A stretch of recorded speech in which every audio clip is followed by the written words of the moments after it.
Hello everyone. Hello everyone and welcome to another episode of the Gut Wrench Podcast, episode number 91. And for those of you who maybe you're just joining me, or for that matter, maybe you missed last week's episode, and for that matter you can't be bothered to listen to it. That was a very clip heavy episode, and I didn't really mean for it to be a very clip heavy episode. You see, my intention with that episode was to really highlight what happens whenever you tell a good story, to really bring forth and put into a light what happens whenever you can tell a good story, and then whenever you can sort of bring that story to a full circle and then say, look what we did 9 months ago. And for that matter, look how exactly it played into what happened 9 months later. See, they could have stopped at 3 months, they could have stopped at 4 months, could have stopped at 5 months, and for that matter, they could have stopped at 5 or 6 days, which is usually what happens with most stories that WWE nowadays gets to cover. Is what'll happen is they'll find a rivalry that they think that they've got a good synergy with. They'll spend maybe a month or two building at it, and then maybe they'll fight at the pay-per-view. And then once they fight at the pay-per-view, the momentum of the story seems to die down, but it doesn't exactly die down. It just doesn't have the same energy that it had before.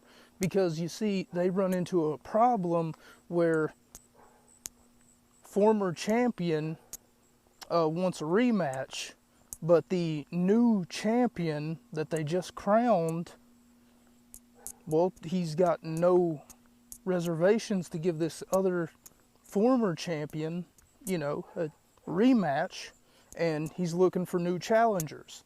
He's looking at the other former champion, telling him that he had his shot, and you couldn't beat me, and that's why I'm the new champion. What makes you think that you deserve another shot at my title?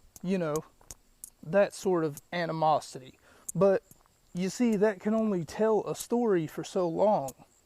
And the former champion wants to ride that momentum of, I was the champion, so I never got my rematch. And believe it or not, there is a 90-day rematch clause that the former champion would be entitled to. That he is contractually obligated to. I'm not sure why they do that, but I guess it's so weird, like, why a 90-day rematch clause? The weird thing is, I would imagine that if someone were to get hurt within that 90 days before they're able to invoke a rematch clause, contractually speaking, they don't owe him a rematch anymore. Sorry, buddy. You had 3 months. It's gone now. Flush down the toilet. I washed my hands of it, These are, of course, metaphorical terms. But anyway, what I mean to say is that I wanted to take the time to look at what exactly it is that, when told correctly, professional wrestling can do. A story, when told, the right way, correctly. And last week, I feel as though that Bully Ray did a really good job of telling you guys a story when done correctly. And he told it from more than one angle, too. Because you gotta think, week 1, he had a plan. Win the Bound for Glory series. but things didn't exactly go the way that he wanted them to. You know, Jeff Hardy ended up beating him in his pursuit for the championship. So, you know, you would have figured, oh, okay, that story's done. I mean, Jeff Hardy won fair and square. You know, but that's not how things worked. Because by the end of that, Bully Ray, 9 months later, would get his rematch against Jeff Hardy. And he would become the new TNA World Heavyweight Champion in a cage where he duped the entire wrestling industry. Practically turned it on their heads. Turned them on their heads, rather. But I guess that's enough of a recap from last week, and I do apologize that synopsis was a little bit lengthy, and you know. So this week, believe it or not, last week what I wanted to do was I wanted to take the wrestling that I watched in between those segments from the segments that you had heard last week, and I wanted to put them into the segments in the same like order that I seen them in. So it would have been segment, wrestling match, segment, wrestling match, the AJ Styles interview, and then the rest of the wrestling matches, and then the other two segments. But I couldn't do that because it would have made the episode around 3.5 hours long, and I didn't want to do that to my audience. You see, last week, episode 89, I sort of lowballed my audience. Didn't really want that to happen. So, in my ever-loving pursuit not to lowball my audience, I decided that it was a good idea to look at some wrestling. Because I know deep down that that's what you animals, that I just refer to my fan base as animals, I know that that's what you crave. I'm certainly not here to give a hot dog and a hamburger review, and I'm damn sure not here to tell you about this funny TikTok that I seen last week. We're not here to speak Chinese to each other, and I'm damn sure not here to tell you some offensive jokes that could come back to bite me in the rear end later. So, with everything on the table, and that does include your mother, like I said, I'm not here to tell you offensive jokes that could come back to bite me in the rear end later. I figured that I would just take last week's notes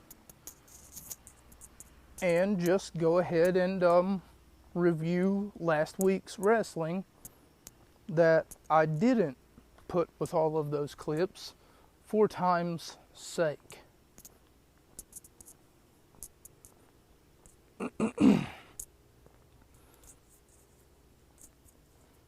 So, welcome to episode 91, ladies and gentlemen. I will be your host. My name is Mocha, if I didn't already say that.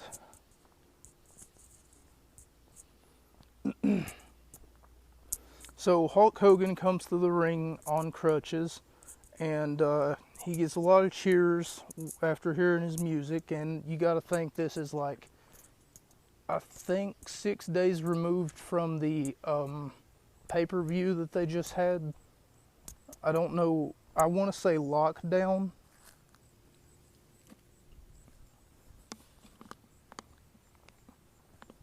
No, it was the Bound for Glory, right? It was either Lockdown or Bound for Glory, because I remember them talking about, oh, you screwed us. You played us all for a fool, Bully Ray. Oh my goodness, I wish I would have seen that one coming. Almost like I wish I would have seen it coming too, Hogan. Because at the time I was in middle school, right? And a friend of mine, and he's still my friend to this day, but he kept asking me, hey, do you maybe want to watch some, you should really check out Impact Wrestling, rather. And then I was like, why? There's nothing good on Impact Wrestling. I'm almost certain of it. But, I was a die-hard WWE fan, and I felt as though that I would be cheating in a misogynistic relationship, or, not a misogynistic relationship. Hang on. Let me get my words right. In a profound way, rather. Don't know why I said misogynistic.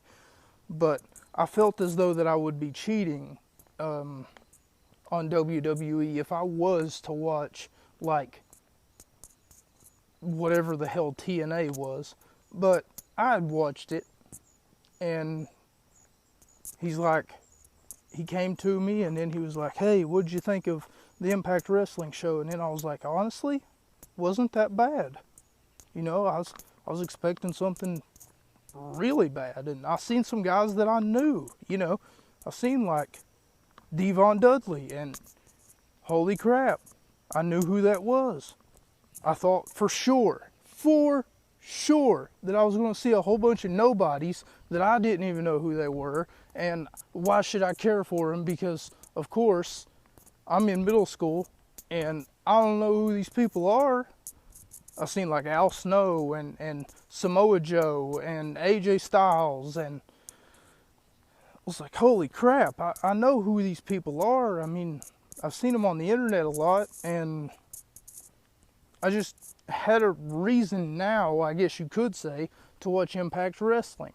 Well, anyway, Hulk Hogan comes to the ring on crutches, and a lot of cheers whenever his music hits, and there's a small plot hole in the entire Aces and Eights storyline, and that's if the people who are in charge of the company are truly in charge of the certain entire company, why don't they just fire the people who are participating in the Aces and Eights group? Because they seem to be more trouble than they're worth. But of course, in the world of professional wrestling, that wouldn't make for anything more than a poor story.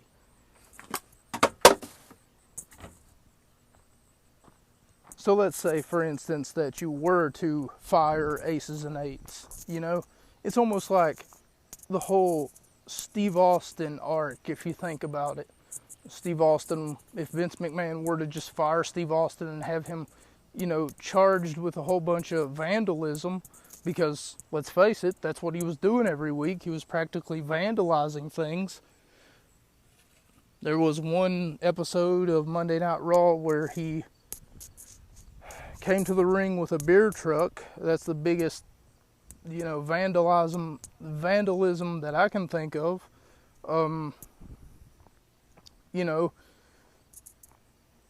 He came to the ring with a beer truck, and not only that, but he also hosed down most of the crowd in the front row.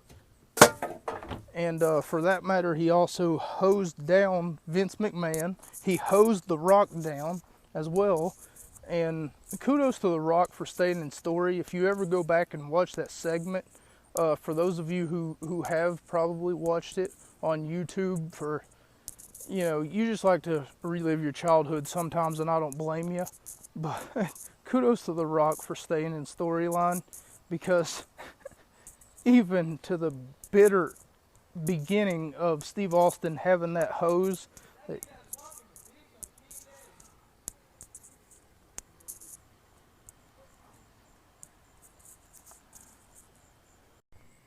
yeah, kudos to the Rock for staying in character the entire time that that segment was going on, because the entire time that Steve Austin, he's hooking up this beer truck, and for whatever reason, The Rock is still in character, and he doesn't look like he's not one bit concerned about a fucking hose being attached to a beer truck that's about to spray him. And I think like his last words is, and you can take that beer truck and you can drive it down, and then all of a sudden he just gets sprayed with beer, and he just starts like flipping and flopping in the ring, almost like every step that he takes he's I guess spaghetti legs or whatever. Just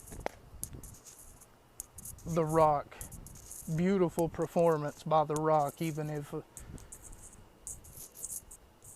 he's not in a wrestling ring in a competitive sense. And that was nothing more than a segment, but a testament to his performing art. Anyway, suppose that I'm getting off topic here, and I just had to stop that segment earlier because someone was yelling racial slurs at me. I'm not really sure why. They must have been drunk. I mean, it is like 2 o'clock in the morning, but nonetheless, it's fine. I'll take their racial slurs as long as I can put some distance between me and them, which I did.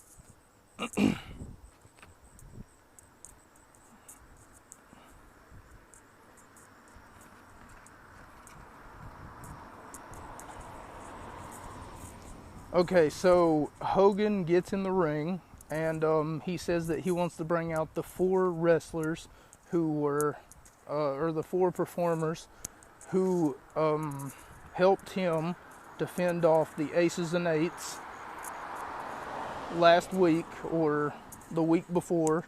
They play like some footage from, and it looks like from the footage that they played, it looks like that the good guys were in the ring and they were just talking, and then all of a sudden the bad guys showed up. No, I've got that backwards. My notes here says that the bad guys were in the ring talking, and the good guys all of a sudden just show up out of nowhere. And I even put a note here that says, who really is the bad guys in this situation? Because if the supposed bad guys are just minding their own business, then why would the good guys just show up? You know, Superman just doesn't show up and unprovoked say, haha, I've found your lair, evil scientist, you know. Usually there has to be an MO before, you know, Superman does anything at all.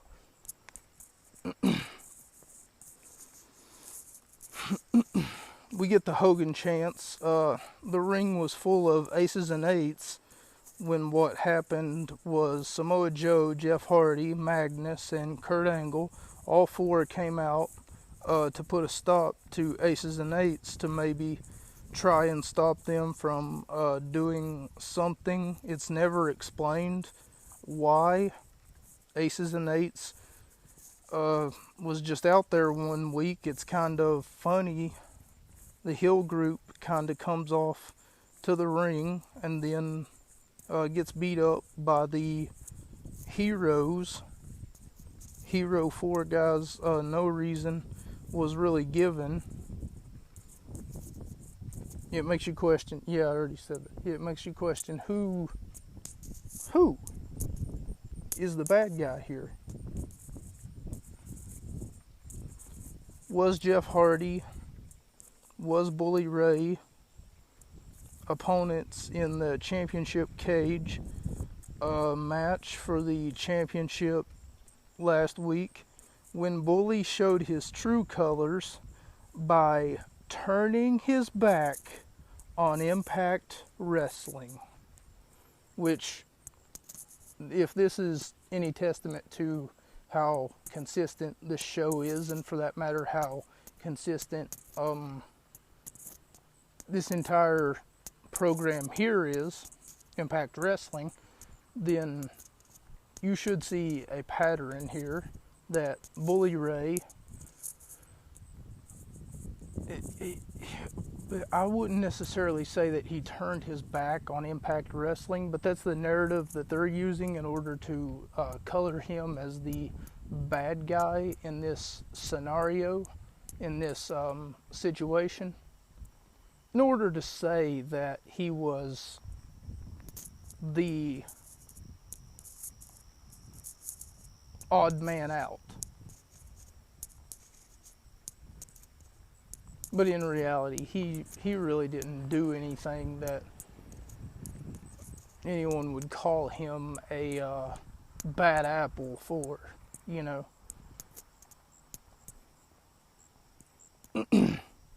Oh yeah, he did turn, or for that matter, in his own words, he broke up a family, you know, which was the Hogan family, because of course his daughter, Hogan's daughter, was infatuated with Bully Ray.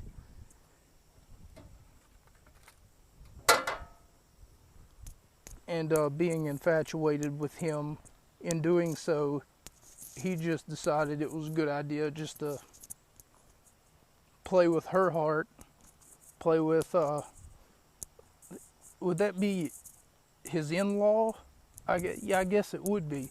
But you know, the funny part is they're taking a page out of WWE's book, if you think about it. The whole Stephanie McMahon and Triple H story, they're kind of playing with that, you know? And they're like, you know what? We could do that too, except maybe even better. But whether or not they did it better, that's probably up for interpretation. But in a way, I feel as though that they did, because they took 9 months out of the year, put pen to paper, really started grinding those headgears, and really started to sit down and say, okay, let's just think about how we can do this, and think about it from not one angle, not two angles, not three angles, but all angles, all sides of this.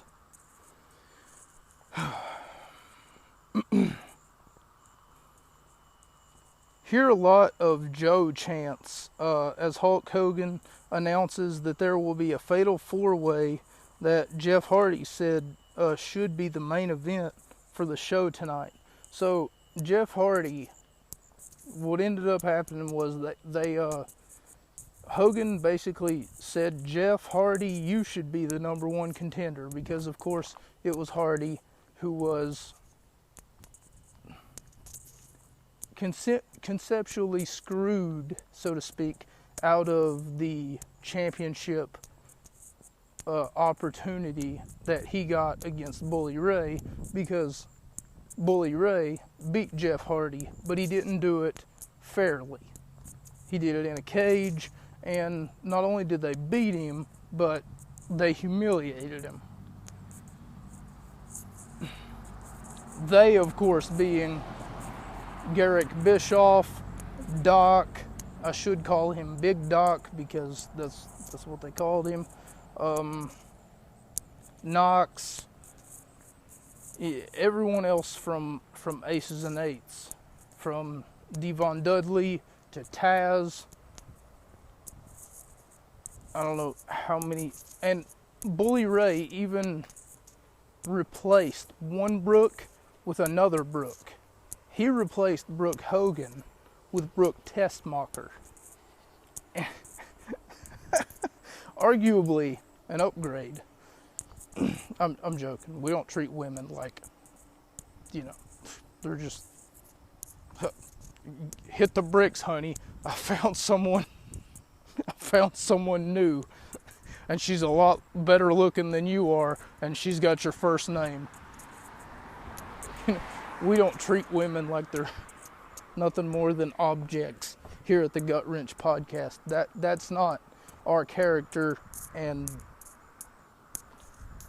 that's not how we condone ourselves.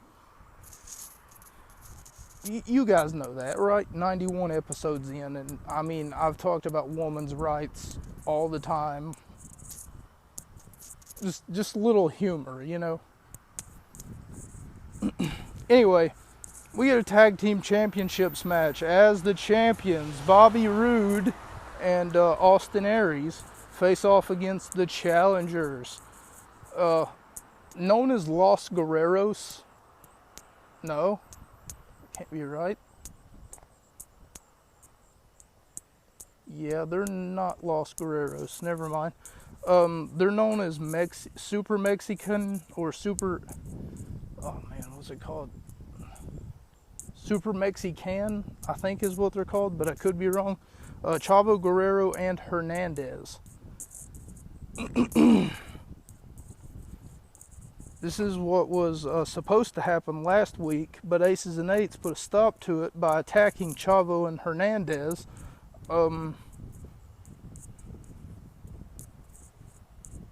Before the match began last week, so they couldn't do it last week, so what they did was just decided, you know what, we'll just move it, I suppose, to this week. Head scissors takedown, and Chavo is taking control of this match, and commentary says that Chavo seems on edge with his every moveset, momentum, like he fears the Aces and Eights is getting the better of him. Holy crap. I just gotta breathe. Hang on one second. Austin Aries chants after he gets the tag. Then he starts to beat up Hernandez in the corner. Showcase some of his acrobatic abilities and punching his opponents in the corner. Roode and Aries go for a beautiful looking double suplex, but the tag team move gets backfired and Hernandez reverses it into a double suplex.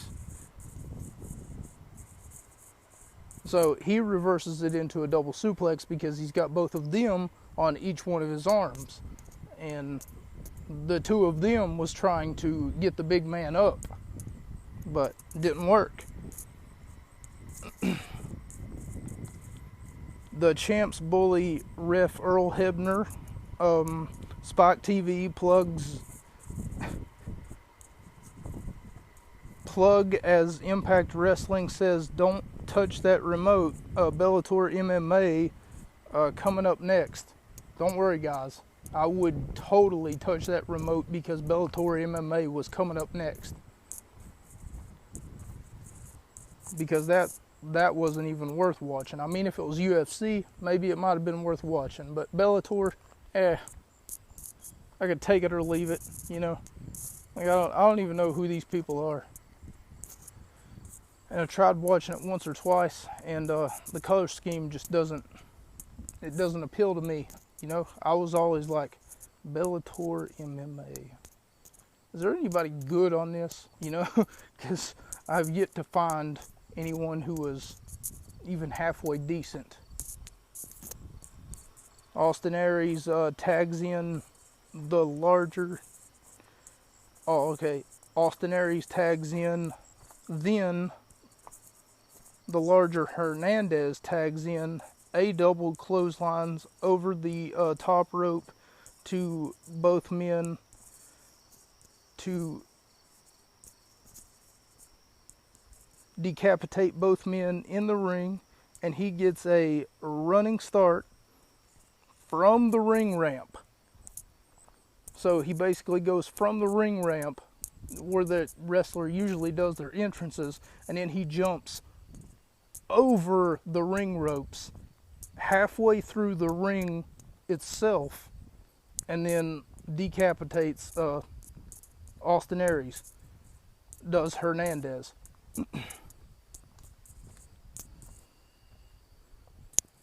Oh crap. Aries gets through the ropes. Aries gets to the ropes to pull them down to make Hernandez lose his balance. He had a grip strength on him of the largest for the longest time, but Aries got out of it. All right. Aries mocking Eddie Guerrero as he does. In doing so, his finishing move gets countered. So it looked like Aries was going for a brain buster, but before doing so, since he had Chavo Guerrero in the ring, he thought it'd be a good idea to do the old Eddie Guerrero taunt that he used to do whenever he would do that thing with his chest. I'm not really sure how to explain it. Seeing Austin Aries do a Eddie Guerrero thing, I was like, I like it. And then I looked at it again, and then I said, I don't like it. I love it. No.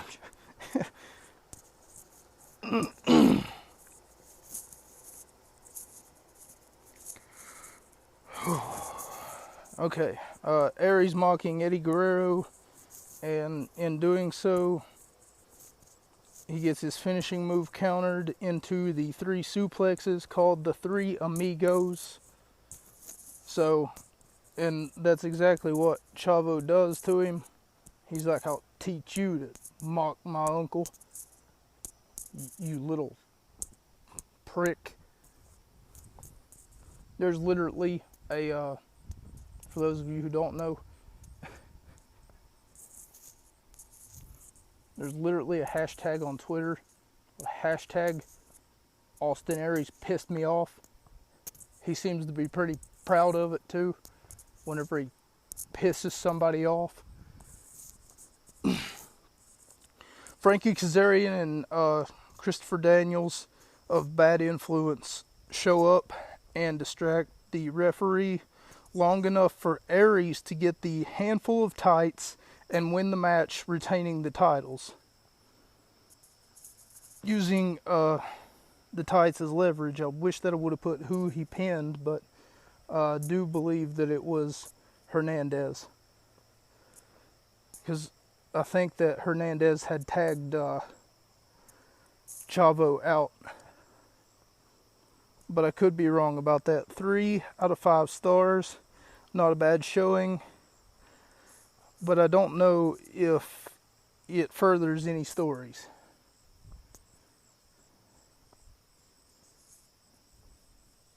Alright. Kenny's... God dang it. Whew. Had an insect on my elbow, and I don't know what it was doing there. Kenny King says it's not fair that he has 2 people coming after him tonight. Then saying, but seeing as though that he's got the case, but seeing as though that is the case, he takes the time to do some promotion. Yes, a commercial in the middle of Impact Wrestling. He says, but seeing as though that I'm going to need all the energy that I can muster, it's a good thing that I got 5-hour energy. Looking at the camera, smug son of a bitch. And then all of a sudden he just pulls this 5-hour energy shot out of his ass, and then he says, because whenever you need energy, you need 5-hour energy. I'm like, you son of a bitch. I wonder how much they pay him too. They didn't even go to a commercial. That's the weird thing. Like, I'm watching this on YouTube, but oh, and I pay for YouTube Premium. It's like $11.99 a month. And I don't get any commercials because I fucking hate ads. They're so stupid because it's like so frequent every fucking 5 minutes. When you need something to pick you up, you need 5-hour energy shot. You know, and then Red Bull gives you wings and a whole bunch of other. By the way, not sponsored. Although it would be nice to be sponsored once in a while, you know. So, speaking of commercials, you know, you should definitely go check out the link in the description below. I know you guys like the creative commercials that I come up with. Stuff like, oh man, I've really got nothing to do this Saturday night. Okay. What do you want me to do about it? Well, I was hoping you could show me this cool website that you've got on your computer. Oh yeah, that's not for you. Here, let me close that out. No, not that website. Oh. Which one are you talking about? This Redbubble right here. Redbubble store. You've been buying some pretty good stuff. That's a nice coffee mug, you know, something of that nature. I don't know. I don't write these commercials. Seemingly they write themselves, believe it or not.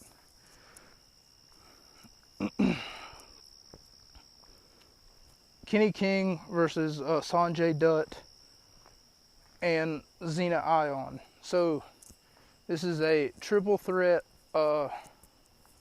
rules match, or a triple threat elimination rules match.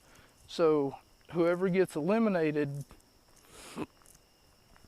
doesn't go on to next week's triple threat match. I don't know how to say this, but that's kind of stupid. You know, if you were to set up a tournament that Coma sort of conceptualized into a main event that would have been like a triple threat,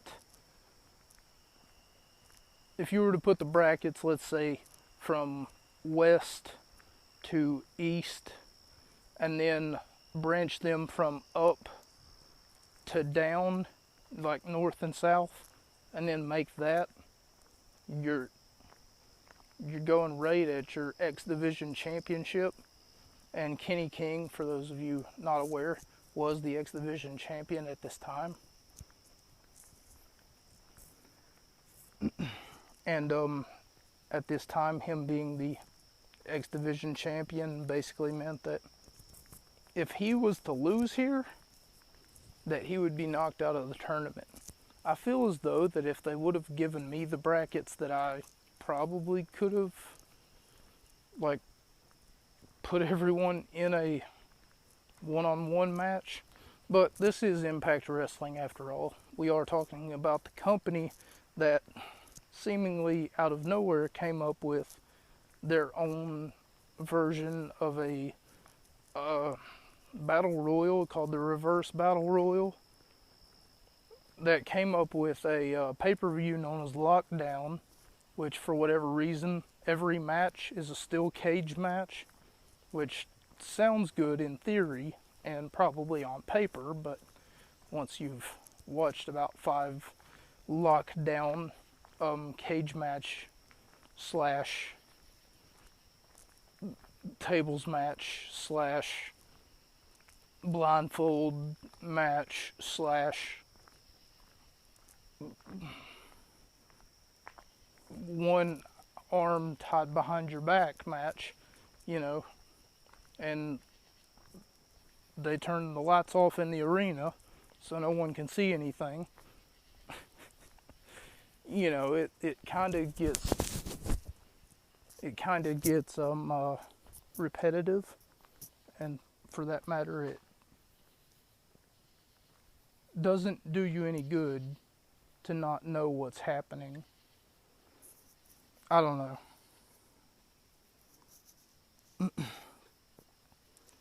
Kenny is taking control of the match, slapping Xena Ion in the corner. keeping his head on a swivel at all times in the first half of the match. More of them plugging the Bellator MMA, a second rope moonsault from Sanjay Dutt, and Xena Ion off the Tornado DDT into the outside, knocking Kenny King down to the outside. So basically the moonsault and the DDT, trying to ensure that Kenny King will not get up. A backflip into a stomp onto the chest of Xena Ion, and Kenny King takes advantage of the disoriented opponent, Sanjay, and hooks the leg to win the match, and he also eliminates Sanjay Dutt from the match, or from the tournament rather, and also he retains his championship because this was for the X Division Championship. I gave it 3 out of 5 stars. It was a really fast-paced action and a nice match. Wasn't a bad performance, but I'm struggling to see, once again, where the story progression goes from here.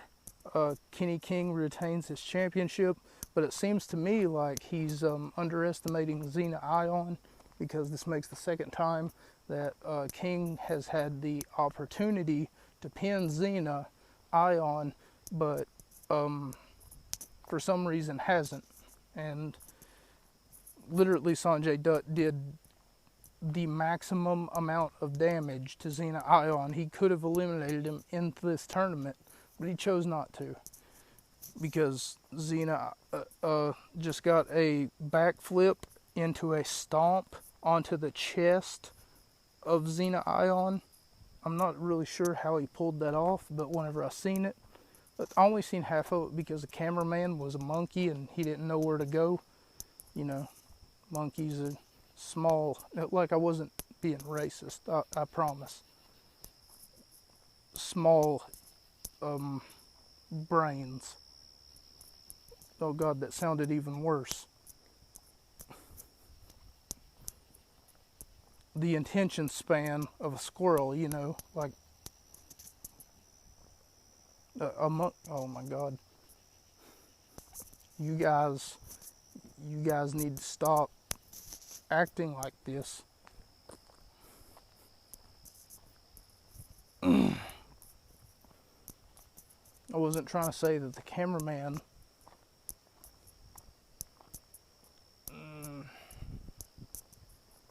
I know this won't make me look good. Brooke Hogan gets asked the question and refuses to answer. The question was, have you talked to your dad today? Have you talked to Bully?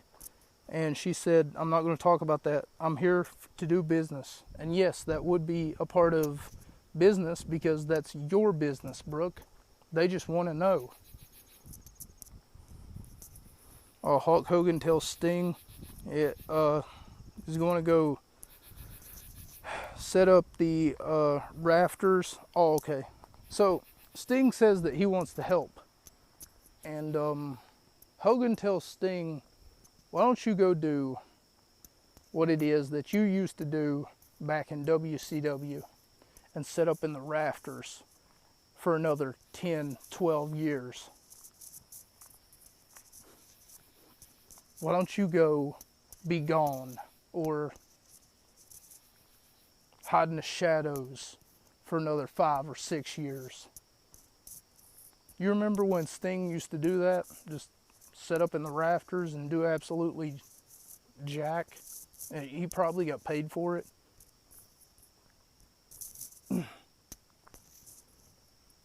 And, I mean, he would come down sometimes, just whenever it was convenient for... I'm not really sure who it was convenient for, because it seemed like on a random interval that he would just zip line down. Him and Shawn Michaels made that famous, but not as famous as Owen Hart made it. I know that joke was in bad taste, but Oh man, rest in peace, Blue Blazer. Velvet Sky said that she was, okay, wrong. Last week, Gail Kim versus Velvet Sky was in a match that took place, and the special referee, Taryn Terrell, and in doing so, Taryn got a little heated, and she lost her cool to Gail, costing her the match. A perfect example as to why you should never go to work angry. Whenever you're at the job site, ladies and gentlemen, please don't let your emotions take control of what it is that, you're trying to get done there. Take a deep breath, as Michael Jordan would say. Stop it. Get some help. Anyway, Velvet Sky says that she was being impartial, but I see her attacking Gail Kim. Velvet, what do you mean she was, quote, doing her job? So, literally, the referee is attacking Gail Kim despite the fact that, don't get me wrong, I see this from both point of views.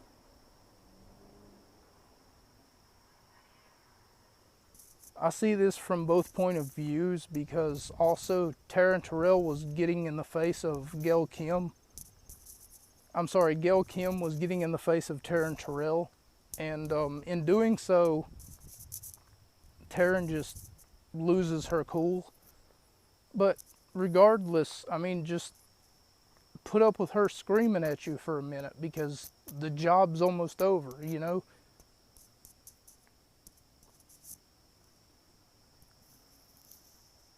Regardless, just deal with that for a little bit longer. But the only reason that Velvet Sky says anything like that is because, of course, she's the champion and it benefits her. Especially seeing as though that, championships don't lose. If Taryn Terrell attacks Gail Kim, let's be honest, Velvet Sky is going to pick up the pieces. And then Taryn Terrell, in her infinite wisdom or infinite rage, is obviously going to count the 3. Because she's mad at the person that, got in her face. Taryn is out in the middle of the ring, and she's here to face the music, so to speak. Gail Kim comes out, and the commentary makes a very funny observation whenever they say that Taryn's here to face the music, and then all of a sudden Gail Kim's music plays. And commentary says, well, she's not here to face Gail Kim's music. What's going on here? And I'm just sitting there like, okay, I see what you did there,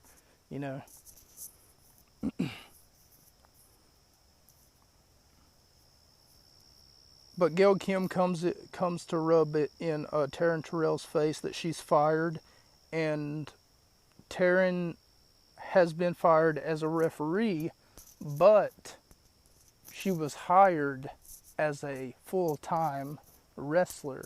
And Brooke Hogan informs Gail Kim, who is in the ring at this time, as well as so is the former referee Taryn Terrell, who is in the ring at that time, that means as a referee she's been fired, but as a full-time competitor she has been hired. And so Gail Kim turns around only to be met with a Luthez press and fists raining down on her. Bully Ray shows up and shows his ring finger, pointing to it to say that till death do us part. And of course, Brooke Hogan's still on the ring ramp. The women start to clear out after they hear the infamous, if you want to call it that, the infamous Bully Ray theme song now. which I'm sure a lot of you already, wrestling is more than just, oh, this is a wrestling match. It's cool. I wonder what's going to happen. It's more than just that. It's a culture. And if you don't understand that culture, you don't understand like the music, the pageantry, the culture. If you don't understand that, then you're missing out on, like, I want to say 50%, maybe even 60% of what an entire wrestling match is made up of. Bully Ray shows up. He points to his ring finger and says, "Till death do us part." When Brooke Hogan screams at him, tells him to get away from her, and then starts shouting at him, "I hate you. I hate you. You told me you loved me. You told me you loved me, and I hate you." And she sounds scared. She sounds terrified, as a matter of fact. So, and then he's just pointing at his ring finger saying, "Till death do us part." But little does she know that he's already got what he calls a side piece. This whole story is so funny. But anyway, her name is Brooke Tessmacher. And she's known as Miss Tessmacher to some people.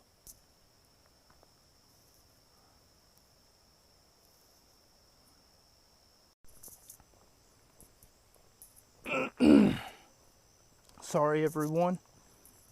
Sorry about that. I had to go feed my cat. And as I was saying, though, she would later be known as Miss Tessmacher. Or I shouldn't say later, because I feel as though that early in her career she was Miss Tessmacher. And according to a friend of mine, don't know how true this is or not, she was a former school teacher. I do know that for a fact Michelle McCool was a former school teacher, but she started off in the WWE Diva Search. And Matt Stryker, from what I'm told, once again, I don't know this to be a fact, but I do know for a fact that Michelle McCool, the Undertaker's wife now, but I do know, what I don't know, rather, is Matt Stryker, whether or not he was an actual teacher. But nonetheless, Matt Morgan versus Joe Park. And for whatever reason, this match just didn't carry on very much, so much so that I couldn't even find many highlights to it to really write down. Usually I wait until a big spot or the crowd pops or something like that so that I'll write that down, and then I'll think, okay, yeah, definitely that'll show my 25 followers, By the way, I got more followers than 25 on Instagram, so I'm sorry. Facebook, damn it. Twitter, don't look me up on Facebook, for the love of God. I hate Facebook with a fucking passion. Because my mom's on there. Oh no. But I gave it 1 out of 5 stars. It wasn't very entertaining. It was over in 3 minutes. But it did get the job done as far as a story between Morgan and Hogan, as Morgan is trying to correct the mistake of Hogan, according to commentary. Yeah, but it doesn't make much sense, at least not in my eyes. Oh, Hogan made a mistake in trusting Joseph Park or something like that. And then I'm just sitting there wondering, just scratching my head. I'm like, huh? Okay, so you send Matt Morgan out here to beat up Joseph Park because you don't trust him? What? You know, like, who's pulling the strings around here again? Just give me a small reason to care about Joseph Park and Matt Morgan, because I've run out of reasons to conceptually care about neither one of them. But yet you're going to put them both in a ring and then tell me that I should care about them? Interview with AJ Styles on his actions of since returning back to Impact Wrestling after sucker punching, I put that in air quotes, James Storm, because to me it didn't look like a sucker punch. To me it looked like a clothesline. But AJ doesn't say anything. And if you look back on last week's episode number 89, even though this is 91, I meant to say episode 90. Sorry about that. If you look back on last week's episode number 90, you will see that there's a segment to cover this right here. Despite me putting it here, it's mostly because what I had planned on doing was putting the part where I'm talking about the wrestling into that episode, but I couldn't do that because, like I said, it would end up with like a 3-hour show, and I didn't want to do that because an hour is already pushing it, you know? It's already pushing, like, how many people are going to listen? Are they going to pay attention the entire time? Are they going to be taking notes like I do? You know, do they want to learn something? Or are they listening to me because I'm funny, because I'm entertaining, because they want to definitely give me a donation on my Cash App? Or they would like to purchase my merchandise?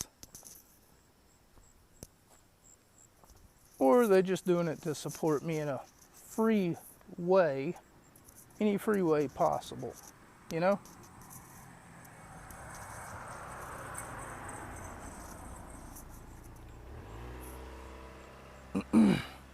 Interview with AJ Styles after clotheslining the Cowboy James Storm, and afterwards the Tennessee Cowboy, his music hits. You hear the famous "Sorry about your damn luck," and then the whole "he's a creek swimming," something else, Johnny Cash listening. Sorry. I don't know. Sam Joe versus Jeff Hardy. Oh yeah, after they're asking AJ a whole bunch of questions and he's just giving no emotion whatsoever, almost like the worst interview ever. But AJ's actions speak volumes, despite this interview not speaking at all to AJ or what he's doing. Because James Storm looks him right in his eyes and then he says, "So you're keen to sucker punching a man while he's got his back turned to you, but I bet you," he takes off his sunglasses and his cowboy hat and then he says, "I bet you won't do it when I'm looking you straight in your eyes." And AJ just backs up. And James Storm's kind of like, "Where you going? Huh? I wasn't done with you, boy."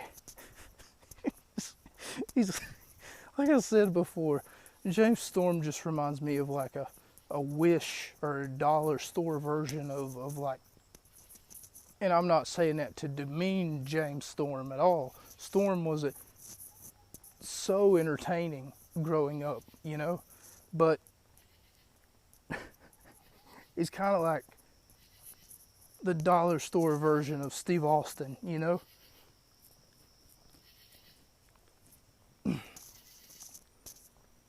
Because he would do exactly, or about exactly the same thing that Steve Austin would do, except I feel like Storm had a lot more restraint.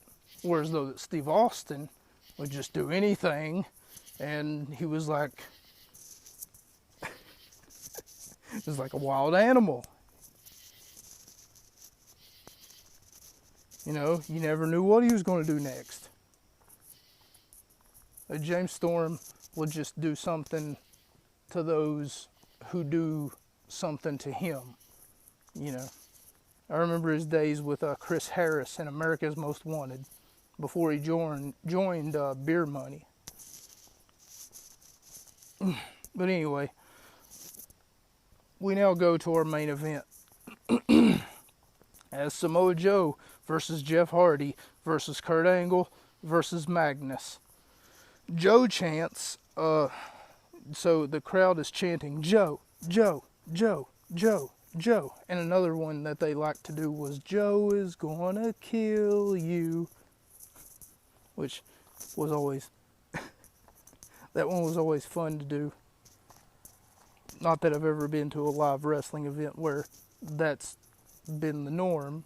The only wrestling event I've been to is on 2 occasions I've had my neighbors take me to a WVCW, which is West Virginia Championship Wrestling events. And the first time was kind of fun, you know. I feel like we had a lot of fun, and afterwards we went to a steakhouse, and then the second time wasn't as fun. It was the first time we were in an armory, and I guess I'm just rambling at this point, but somebody got put through a table. I remember the wrestler who put him through a table. I remember his name, but I don't remember the guy's name who got put through the table, you know, who took the actual spot. And the guy, you guys are going to laugh at this guy's name, right? So the guy who put the guy through a table, his name was Shaggy. Yeah, that's what I said. Oh God, I couldn't tell whether this man, he came out wearing like a beanie and like a muscle t-shirt and like a chain around his neck. I couldn't tell whether he was looking like Kevin Federline or whether or not he was trying to come out looking like a dollar store John Cena. And it was so funny. Oh man. Anyway, the crowd's chanting Joe, and Joe with a great looking standing into Guri. Joe gets a 2 count. Joe with a huge tope dive to the outside onto his opponents to the outside, taking them down. Magnus with a great looking brain buster, catching Jeff Hardy in midair, and then just hitting that. I mean, whenever I say great looking, in order to make a brain buster look great looking, you have to make it look nasty, you know? You have to make it look like, oh my God, he just got hit on his fucking neck. Another plug about the network Bellator MMA dueling chants, we want Angle, we want Joe. Hardy pins Joe to win the match and gets his title. Match will rematch. Yeah, that's what I meant to say.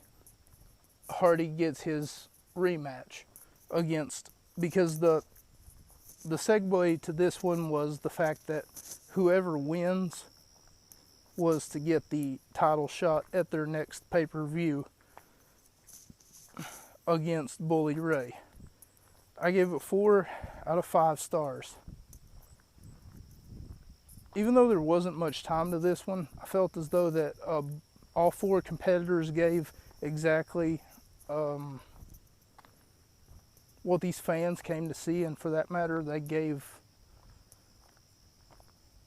a lot of energy and a lot of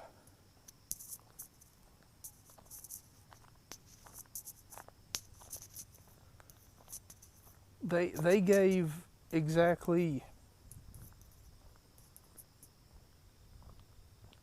a great performance overall. I apologize that I'm stumbling over my words right now. Thinking is hard sometimes.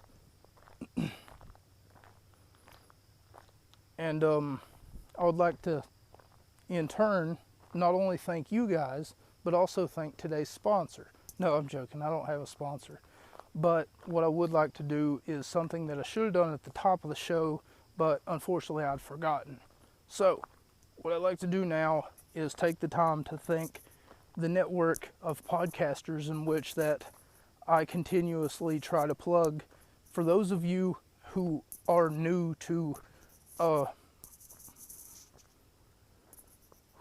the network of podcasters that I work with, even though one of us doesn't work under the same umbrella as the others. I would like to thank the Late Night Wrestling Pod, Brandon Surge, or Surge. I still don't know if it's like Surge, like an electronic surge, or whether or not it's like Sir, as in, you have been knighted, you are now from England. But it looks like that it's spelled Surge, so it looks like that it's spelled like Lieutenant Surge, like the fucking Pokemon trainer.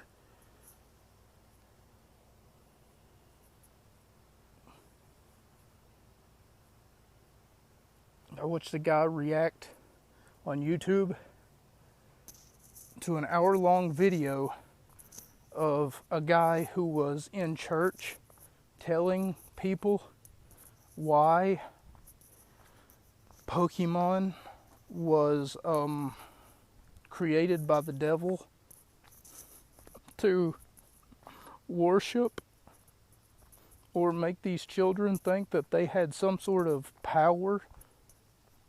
Pokemon's been around since like the 90s.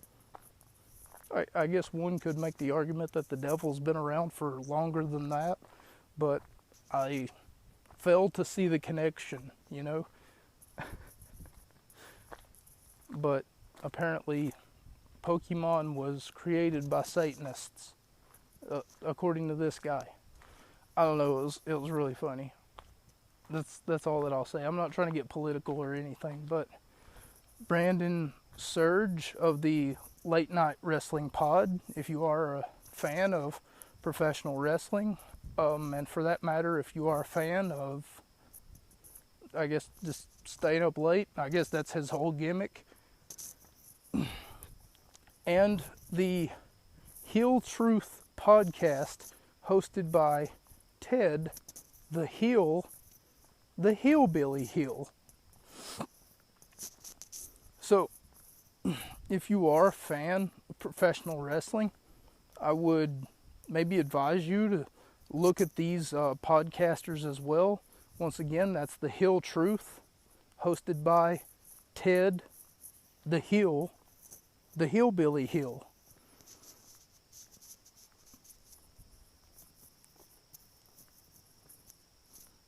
So, essentially, it's supposed to be like he's the bad guy, he's the heel. Used to have a friend at work that would always make fun of the fact that the wrestling bad guys were known as the heels, and especially he would make fun of the fact that there's two individuals that were a tag team and they were known as the Dirty Heels, right? I can't quite make out who that was. I want to say Frankie Kazarian and Christopher Daniels, but I'm not 100% for sure whether it was Daniels and Kazarian in Ring of Honor. But anyway, their names were literally the Dirty Heels. So, of course, he would make the obvious joke that if they're dirty heels, then what department store does he go to in order to get those heels at? Because he wants to get them for his girlfriend. Your lowball jokes ain't even funny. Not even for wrestling fans. So his humor was a little bit off, I guess you could say. And I don't know. This has been the Gut Wrench Podcast. That was the end of the show. My name is Mocha. Good night, everybody. And that's a wrap.